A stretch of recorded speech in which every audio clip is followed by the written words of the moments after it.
මම කිරියම්මා දානේ ලොකු කිරියම්මා කෙනෙක්. හරියාකාර හරි විදිහට පත්තිනි අම්මාගේ රාජකාරී අකුලටම කෙන්න කෙනෙක්.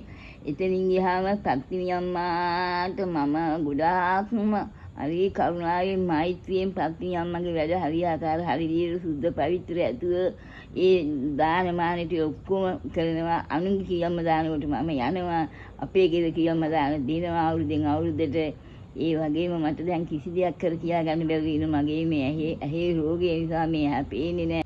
ඇහැ පේන්නේම නෑ සුද ඇවිල්ලා ඇහි සුද ඇවිල්ලා කිසිම දෙයක් මට කර කියා ගන්න. දැන් ඒ සුද ඇහැට බෝ වෙලා තියෙන්නේ. අනේ හොඳ කවුරු හරි ඉන්නවා මට මේට පිහිට වෙන්න මගේ මේ ඇහැ හොඳ කරගන්න හොඳ දොස්තර මහත්තයා කෙනෙක් අනේ ඉදිරිපත් වෙලා මගේ ඇහැ හොඳ කරලා දෙන්න දෙවි හාමුදුරනේ ඔයගොල්ලන්ට බුදු බවක් දෙනවා මගේ මේ නේත්‍රේට පේන්නේ නැහැ කිසිම දෙයක් කර කියා ගන්න විදියක් නැතුව මං ඉන්නේ